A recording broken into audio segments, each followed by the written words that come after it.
We're here at the Wall Street Journal's annual CEO Council. We had a chance to interview General Joseph Dunford, the new chairman of the Joint Chiefs of Staff. He talked about what the U.S. military is doing in the wake of the Paris terror attacks. He said we're asking allies to do more with us. Here's what he had to say. Certainly over the weekend, as we started looking at the implications of Paris, one of the things we did was identify kind of a list of all those things that we would want to see in terms of contributions from both partners inside of NATO, but as importantly, the ones you asked about inside of the region. And you can expect a very concerted campaign. This is not the first time, by the way. It isn't we woke up this weekend and decided we needed to do this.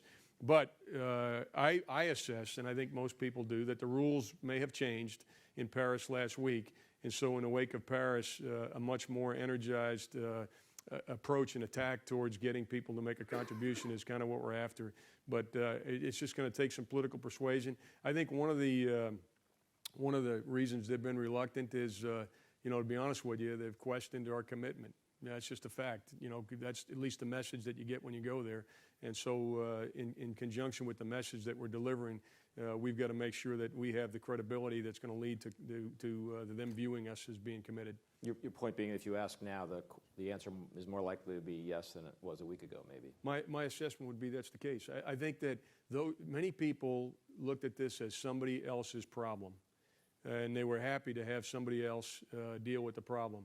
I think it'd be hard to look at Paris last week, and certainly if you're in Europe and really even if you're in the Gulf states, and believe that couldn't.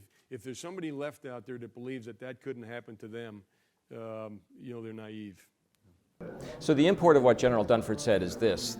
For a while, the Obama administration has been frustrated because it wants its allies, particularly its Sunni Arab allies, to do more for themselves to stop the threat from Islamic State, to go after Islamic State. Been a little frustrated because they're the people who should put boots on the ground and go get the terrorists. Now I think the feeling is after Paris, they may see they don't have any choice. If the answer was no before, the answer may be yes now. You can read more about this and all our CEO Council activities on WSJ.com.